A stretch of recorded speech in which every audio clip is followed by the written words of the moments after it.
আসলে ফোন মারফত আমার বড় ভাইয়ের কাছে একজন বলছিল যে প্রত্যেক দোকান থেকে 5,000 টাকা করে দিতে হবে। দিনে না মাসে হবে? এটা দিনে প্রতিদিন না মাসে? মাসে। কে বলছে? এটা মালিক ভাই বলছে।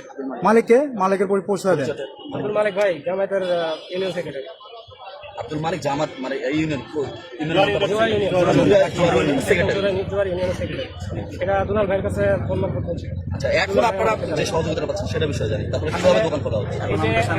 এখন আমরা সেনাবাহিনীকে শ্রদ্ধা জানাই এবং আমরা কোনো হট্টগোল করবো না বিদায় আমরা ওনাদের শরণাপন্ন হয়েছি।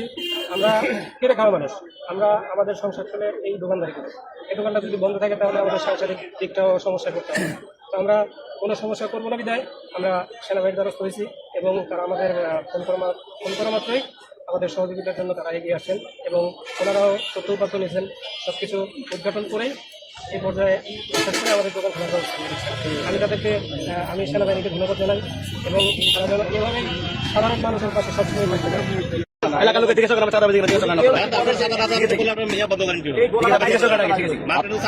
আপনি কি করেন? আমি ব্যবসা করেন আর রাজনীতি করেন? রাজনীতি করেন না?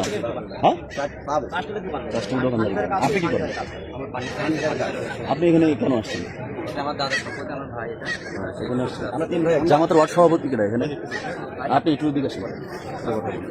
এই চাঁদা না দেওয়ায় 10 দোকানের তালা, আটক 4। হ্যাঁ ভাই, ঠিকই শুনেছেন। এই চাঁদা দাবি করছিল কারা এবং 4 জন কাদেরকে আটক করলো তা তো আপনারা দেখতেই পারলেন। 10টা দোকান তালা দিয়ে দিয়েছে চাঁদা না দেওয়ার কারণে। কারা? আমাদের বাংলাদেশের সুশিক্ষিত যারা মানুষের জ্ঞানের দায়িত্ব নিতে চায় তারা। সেই দলের নাম কি? জামায়াতে ইসলাম। আরে কি সুন্দরভাবে জামায়াতের সাথে ইসলামকে অ্যাড করে দিছে। জামায়াত মানে গণমানুষ আর ইসলাম মানে শান্তি।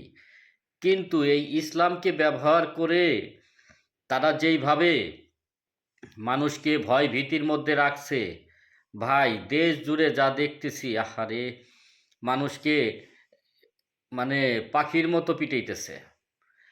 বাউল ধইরা, বাউল না সাধারণ জনগণ বাউল মনে করে তাকে পিটাইছে।